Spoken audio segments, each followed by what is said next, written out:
is a First Alert Storm Center update. Now we're still tracking Hurricane Lee as it makes its way across New England. Currently has 80-mile-per-hour winds moving to the north-northwest at 20 miles per hour. You can see at this point the cloud cover here encompassing all of New England. And in that forecast track, it will continue pushing to the north here tonight. Tropical storm conditions across the New England coastline through Maine over to Nova Scotia, Canada.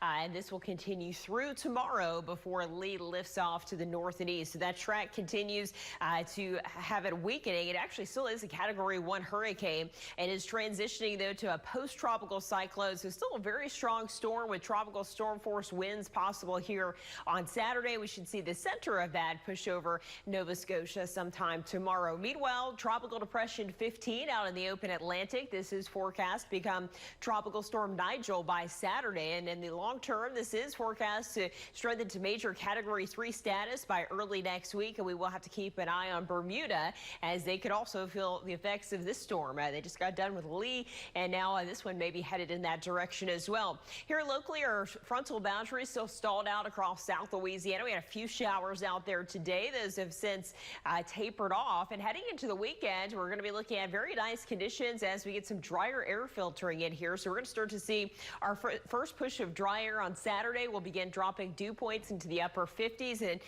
another strong push of that dry air here into Sunday and Monday. So we'll be looking at very dry conditions, relative humidity dipping into that 20 to 30% range. So great for enjoying those outdoor activities. Unfortunately, that is bad for the fire conditions as the low relative humidity, of course, can exacerbate that situation. So just keep in mind, we still do have a burn ban in place across the state. Temperature-wise, we're into the mid to upper 60s here for tonight, and then highs on Saturday. Mostly in the low 90s area-wide. Our average high does drop to 89 tomorrow, so we should eventually cool off, but we're still running a few degrees above average here on our high temperatures. So putting Futurecast into motion, we'll have kind of a mix of sun and clouds tomorrow.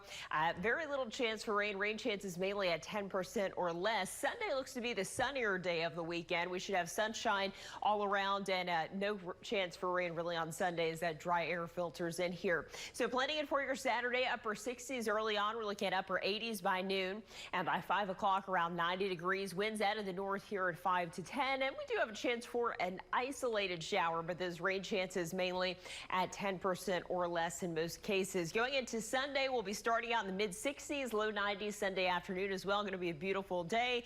We'll keep that nice weather going into next week. Our temperatures here will be fairly steady. Looking at temperatures mainly in the 60s for our morning lows, afternoon highs in the low to mid 90s, but again, relative humidity will remain low here for about the first half of the week. As we go in towards the later part of the week, not a lot of change, keeping pretty slim rain chances on the board, mainly at about 10% over the next 7 days at this time. So don't see any huge opportunity for rain, unfortunately, but it will be some fairly pleasant weather here in the days ahead. And fifth quarter starts right now.